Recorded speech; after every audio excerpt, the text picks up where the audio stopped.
આપણા ગુજરાત રાજ્યમાં operation mule hunt પૂરા રાજ્યમાં એક અભિયાન ચલાવ્યું હતું, જેમાં મ્યુલ હન્ટ રાખવાવાળા માણસો, સાયબર ક્રાઇમ અંજામ આપવાવાળા માણસો ઉપર રાજ્યભરમાં સ્ટ્રાઇક થઈ હતી.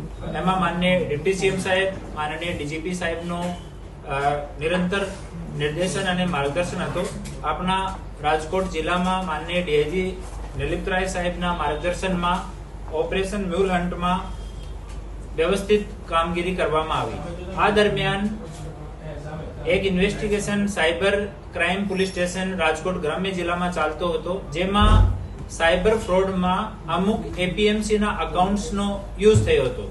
એની તપાસ ચાલતી હતી. આ તપાસ દરમિયાન ગોંડલના રહેવાસી અમુક લોકો બીજી જો એપીએમસી ની પેઢી વાળા છે, આ લોકોને દબાણ કરીને એને જાનથી મારવાની ધમકી આપીને સોશિયલ મીડિયા ઉપર આ લોકોને બદનામ કરવાની, એની પીઢી અને વ્યાપારને બદનામ કરવાની ધમકી આપીને એ લોકો એક્સટોર્શન આચર્યો હતો. આ લોકોમાં 3 લોકો છે. જો ફરિયાદી છે આ મેહુલભાઈ ભરતભાઈ રેયાણી છે, એ કપાસના વેપારી છે, ગોંડલમાં એની પેઢી છે. એ લોકો ગોંડલમાં પોતાનો કારોબાર કરે છે. આ મેહુલભાઈ પાસે એક ભૌતિક બોગરા કરીને માણસ નોકરી ઉપર આવ્યો હતો. થોડા સમય નોકરી કરી પછી ત્યાંથી નીકળી ગયો અને અમુક ડોક્યુમેન્ટ્સ ચોરી કરીને એ ચોરી કરેલા ડોક્યુમેન્ટ્સ હિતેશ સાકરિયા અને પિયુષ રાદડિયાને આપ્યા. અને એ ત્રણ મળીને કે એ તમારા બધા ડોક્યુમેન્ટ છે, અમે જીએસટી વિભાગને આપીશું.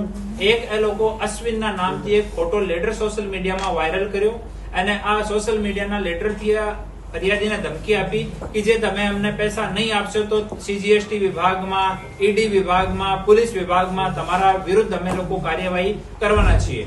અને સાથે સાથે અમે લોકો તમને એટલો બદનામ કરી દઈશ કે તમે પીડીથી કારોબાર કરી નહીં શકશો. અહીંયા આ વેપારી 2 વખત આ લોકો સાથે ગોંડલમાં મુલાકાત કરી.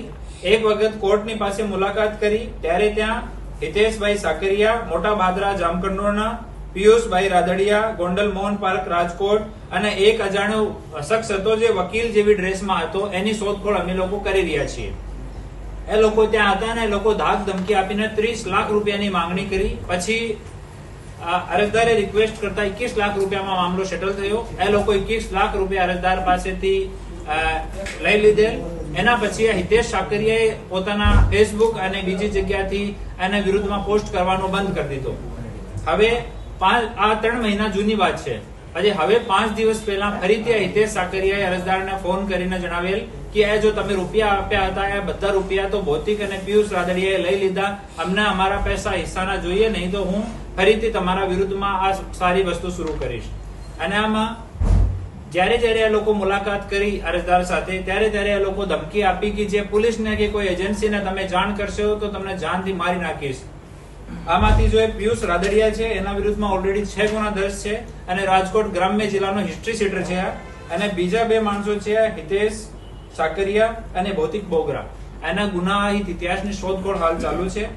3 લોકોને બીએનએસ ની કલમ 308(5) મુજબ ગુનો દાખલ કરીને અટક કરવામાં હાલ આવ્યા છે અને આગળની તપાસ ચાલુ છે.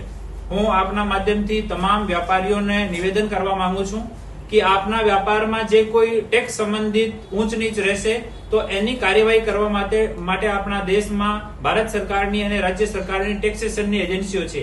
જીએસટી રાજ્ય સરકારની પણ છે અને કેન્દ્ર સરકારની છે. ઇન્કમ ટેક્સ, ઈડી અલગ અલગ એજન્સીઓ છે જે પોતાનું કામ કરે છે.